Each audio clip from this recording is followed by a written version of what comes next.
Chapter 79 Bluebeard by Charles Perrault. There was once a man who had fine houses, both in town and country, a deal of silver and gold plate, embroidered furniture, and coaches gilded all over with gold. But this man was so unlucky as to have a blue beard, which made him so ugly that all the women and girls ran away from him. One of his neighbours, a lady of quality, had 2 daughters who were perfect beauties. He asked her for one of them in marriage, but neither of them could bear the thought of marrying a man who had a blue beard. Besides, he had already been married several times, and nobody ever knew what became of his wives.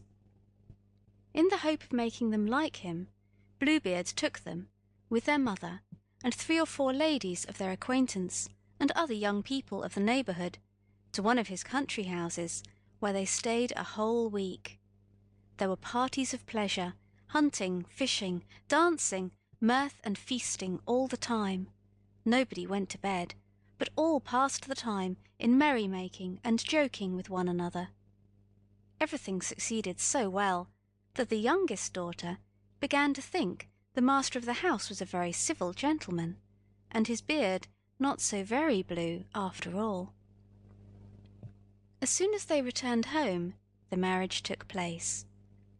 About a month afterward, Bluebeard told his wife that he was obliged to take a journey for 6 weeks about affairs of great consequence, desiring her to amuse herself in his absence, to send for her friends and acquaintances, to carry them into the country if she pleased, and to have a good time wherever she was. "Here," said he, "are the keys of the 2 great wardrobes, wherein I have my best furniture. These are of my silver and gold plate, which is not every day in use. These open my strong boxes, which hold my money, both gold and silver. These my caskets of jewels, and this is the master key to all my apartments. This little one here is the key of the closet at the end of the great gallery on the ground floor. Open them all, go into all and every one of them, except that little closet, which I forbid you. If you happen to open it, there's nothing but what you may expect from my just anger and resentment."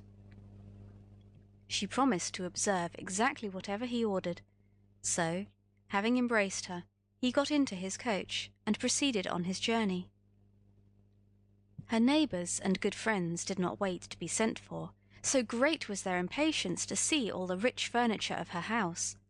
They ran through all the rooms, closets, and wardrobes, which were all so fine and rich that they seemed to surpass one another. After that, they went up into the 2 great rooms, where were the best and richest furniture. They could not sufficiently admire the number and beauty of the tapestries, beds, couches, cabinets, stands, tables, and looking-glasses, in which you might see yourself from head to foot. Some of them were framed with glass, others with silver, plain and gilded, the finest and most magnificent ever seen. They ceased not to compliment and envy their friend, but she was so much pressed by her curiosity to open the closet on the ground floor, that, without considering that it was very uncivil to leave her company, she went down a little back staircase, with such haste that she had twice or thrice like to have broken her neck. Arriving at the closet door, she hesitated, thinking of her husband's orders, and considering what unhappiness might attend her if she was disobedient. But the temptation was so strong she could not overcome it. She took the little key and opened it, trembling, but could not at first see anything plainly, because the windows were shut. After some moments, she began to perceive that the floor was all covered with blood, in which lay the bodies of several dead women, ranged against the walls. These were the wives whom Bluebeard had married and murdered, one after another. She thought she would die for fear, and the key, which she pulled out of the lock, fell out of her hand. After having somewhat recovered from the shock, she took up the key, locked the door, and went upstairs to her bedroom to rest. Having observed that the key of the closet was stained with blood, she tried 2 or 3 times to wipe it off, but the stain would not come out. In vain did she wash it, and even rub it with soap and sand. The blood still remained, for the key was magical. When the blood was removed from one side, it came again on the other. Bluebeard returned from his journey the same evening, and said he had received letters upon the road, informing him that the affair he went about was ended to his advantage. His wife did all she could to convince him she was extremely glad of his speedy return. Next morning he asked her for the keys, which she gave him, but with such a trembling hand that he easily guessed what had happened. "What?" said he. "Is not the key of my closet among the rest?"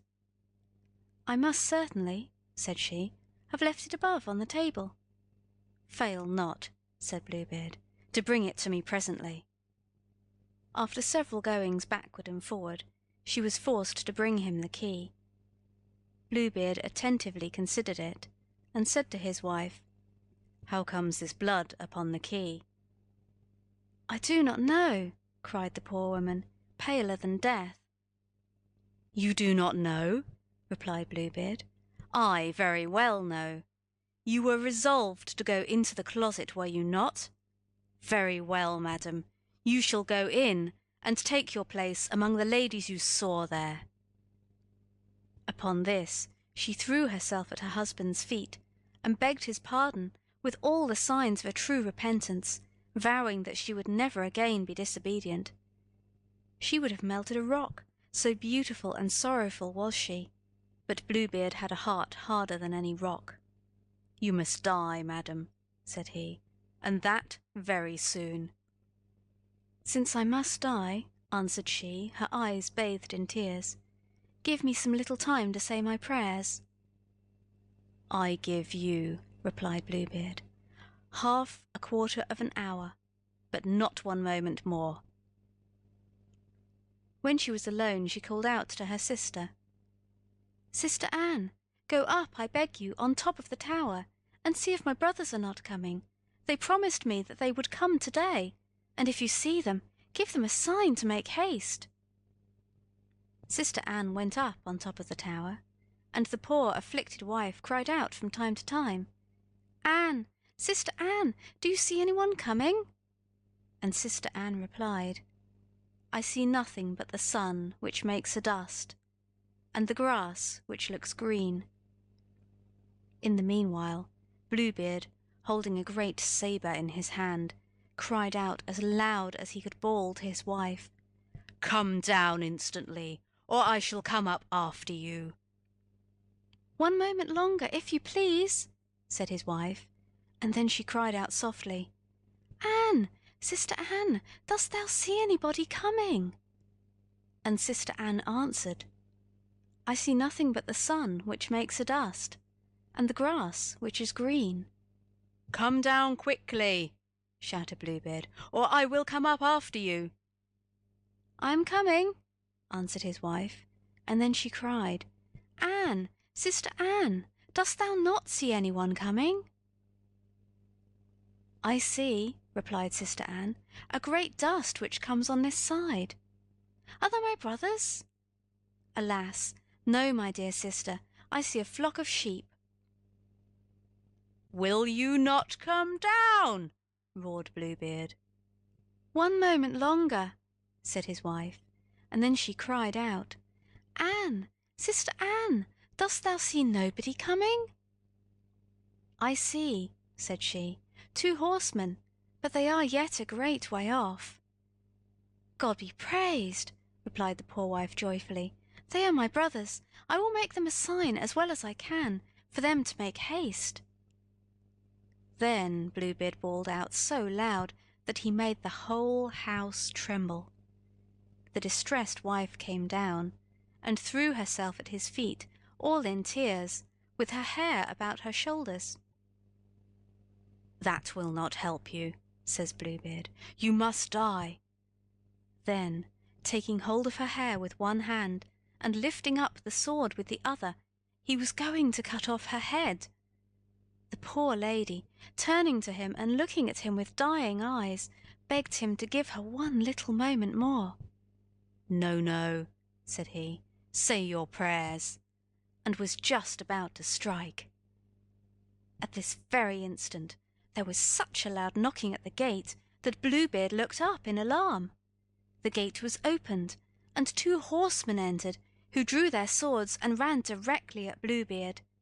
He knew them to be his wife's brothers, one a dragoon, the other a musketeer, so that he quickly ran to save himself, but the 2 brothers pursued so close that they overtook him before he could get to the steps of the porch, and ran their swords through his body and left him dead. The poor wife was almost as dead as her husband, and had not strength enough to rise and welcome her brothers.